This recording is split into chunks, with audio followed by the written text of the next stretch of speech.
All right, these are the steps you need to take as a proctor on test day to set up the Aspire tests that you are proctoring. So first you're going to go to this website, ltr.adamexam.com. This is the screen you will see. And what you're going to click on the right-hand side here is Proctor Attest. Once this pulls up, you need to put in a test code and a proctor password. This information will be provided to you on a paper on the day of testing. You will need to do this for each section of the test, so you will do this 3 different times with 3 different test codes and passwords for the test math, or for the science, math, and reading tests. So I'm going to put in a trial one here to show you what that is going to look like.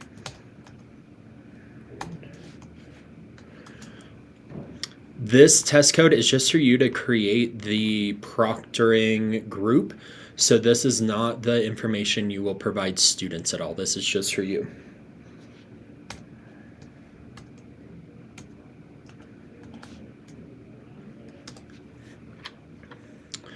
And then to name them, let's all do the same naming convention. So do PCHS, your last name, and then the section of test that one is.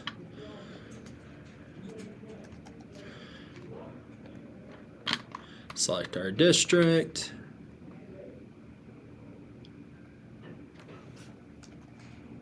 Go.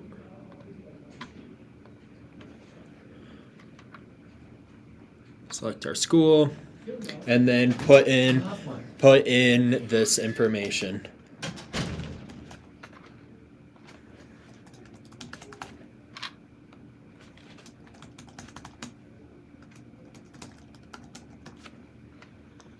Okay. All right, so now this is your proctoring dashboard. This is all you need to have for the entire duration of the test. You will notice up here in the top right-hand corner, this test code, this is the code you are giving the students.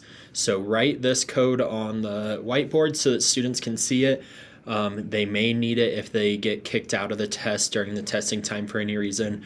So that's why it's easiest to just have it up on the whiteboard. This proctor password, do not give that to students. That is for you if you get kicked out as the proctor to be able to get back in. So all you need to provide students is this test code. And then the students will put that into their side of the test. They'll put in their SSID. Once students start adding all that information into the test with this test code, they will start showing up down here in the bottom where it says there's no records to show. Students will start populating. Once your students are in, you are able to start their test individually. I prefer to wait till all the students are in, and then you click this blue button right here that says Group Actions, and then it approves all the students at once. If a student joins in right after you do that, then you can individually add that student. This is also the screen where it shows you a live view of where students are. So under this section, Progress, it will show you how far along each individual student is in the test. If a student gets kicked out of the test for any reason, this is the dashboard where it will show you that as well. And over here on the far side under Actions, since I don't have any students in here, you don't see it, but there'll be 3 dots. You click on that and you can get the kid back into the test. And it really is as simple as that.